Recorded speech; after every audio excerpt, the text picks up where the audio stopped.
All right, so welcome back to our series. And again, we are just going to be reading through.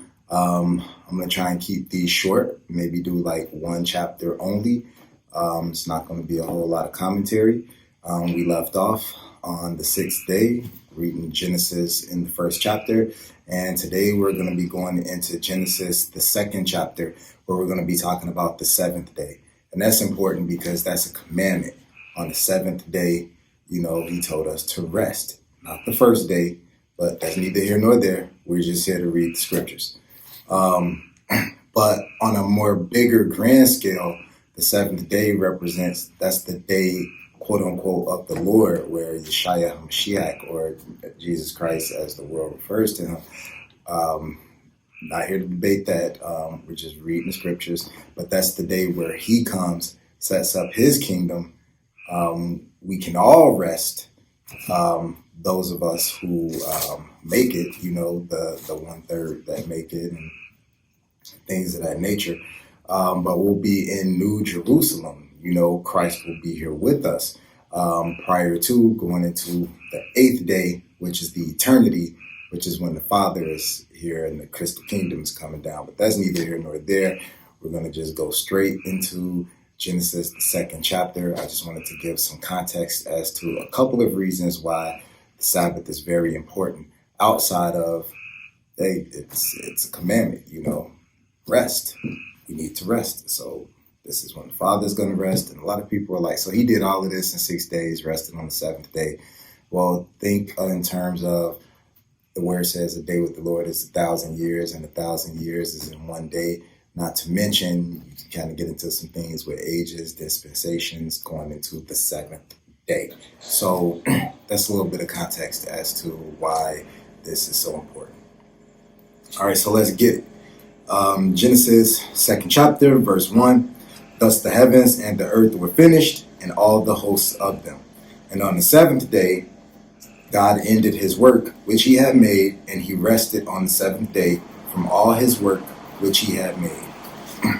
And God blessed the seventh day and sanctified it. And God blessed the seventh day and sanctified it. So if God blessed it and sanctified it, no one can switch it. No, not Constantine, that's for another day. So and God blessed the seventh day and sanctified it, because that in it he had rested from all his work which God created and made. These are the generations of the heavens and of the earth when they were created, in the day that the Lord God made the earth and the heavens, and in every plant of the field before it was in the earth, and every herb of the field before it grew, for the Lord God had not caused it to rain upon the earth, and there was not a man to till the ground. But there went up a mist from the earth and watered the whole face of it. So nothing was raining down. There went up a mist from the earth.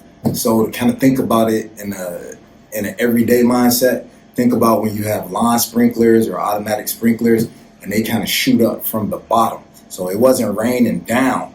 It was so sewed up to where it kind of shot up from the bottom. Think about an irrigation system. But there went up a mist from the earth and watered the whole face of the ground. And the Lord God formed man of the dust of the ground and breathed into his nostrils the breath of life, and man became a living soul. So it didn't really necessarily say he put a soul in him. It said he breathed the breath of life into his nostrils, and man became a living soul. Speaking of living things, we're out in nature, so you can probably hear the living things chirping. But hey, we welcome them all. Maybe they're trying to get some word in. So, and man became a living soul. So let's roll into the Garden of Eden.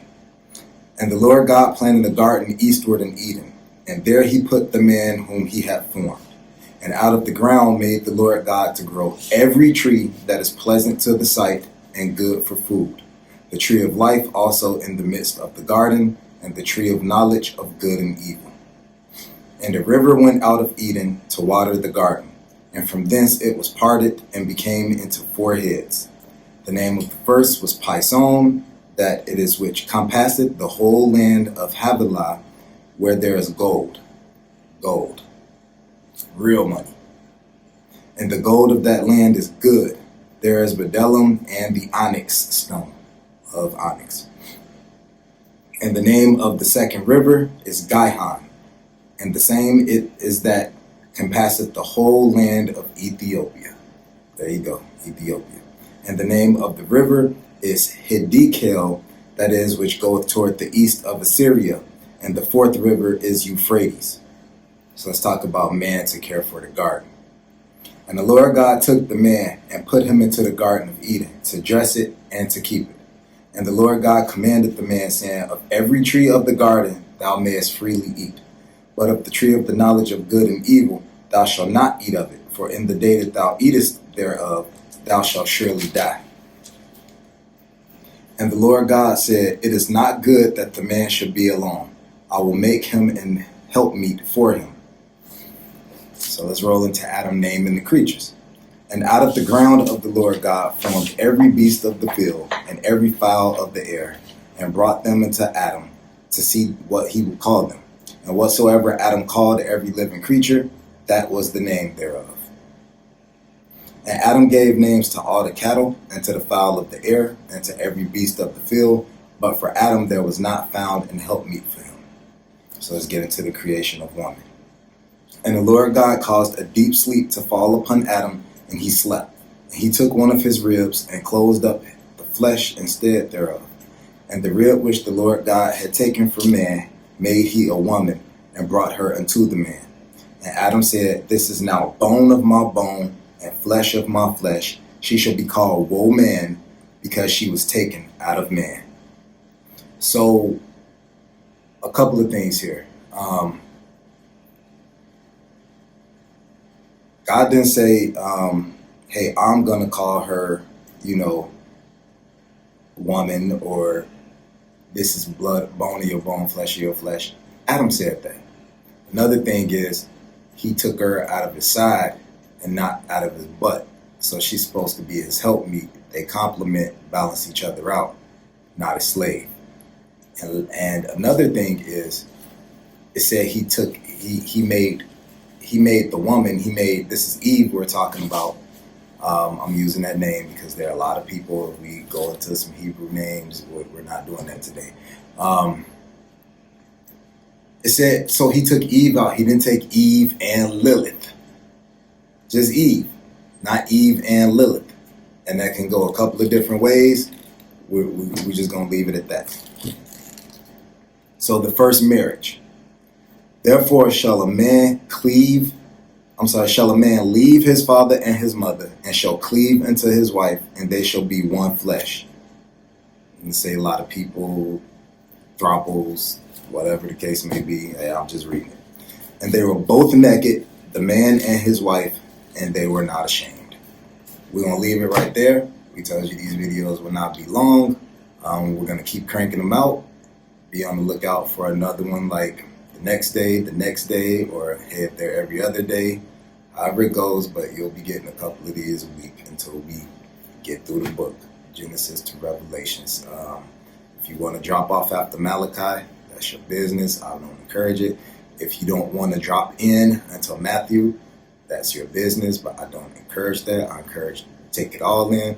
And we're going through the Apocrypha too. There are plenty of books that were taken out. We're not going to get into the Council of Nicaea and things that were canonized and why they didn't want certain books in, like the book of Enoch, that tell you what's going on today. That's complementary to like the book of Daniel for your Old Testament heads, or the book of Revelations for your New Testament heads. But we're going to read it all. So that's what has been placed on me to do. So I'm going to keep doing that until the Most High tells me not to. So I would just encourage you, if you have trouble reading your word every day, tune in with me. We'll read it together, chapter by chapter, verse by verse. Again, I'm not giving lessons at this time. We may do special broadcasts here and there or separate videos, but the intent of these are just to, let's search the scriptures daily search. So, all right, tune back in. We're going to keep on making our way through the book of Genesis. If you have any suggestions, I mean, I could make them longer. We can knock out 2 or 3 chapters a day. But I know a lot of people nowadays, especially I'm trying to reach newbies. That's why I'm using names with the letter J, or just giving sound bites here and there. I'm trying to grab some newbies. Remember, you get milk before meat. So tune back in with me. Give me some suggestions. I don't want to make them too long, but I don't want to be a whole year in the book of Genesis. So let me know what you think. You guys have the email address. Any questions, as long as they're not like personal, derogatory, or defaming any other groups. We're not here to defame any other groups, any other camps, any other churches. We're just going to read, and wherever the word cuts, that's where it cuts. If that cuts on me, hey, just read. So, all right, thank you so much for tuning in. I appreciate y'all. Bring your friends, share, get suggestions, and I'll see you next time.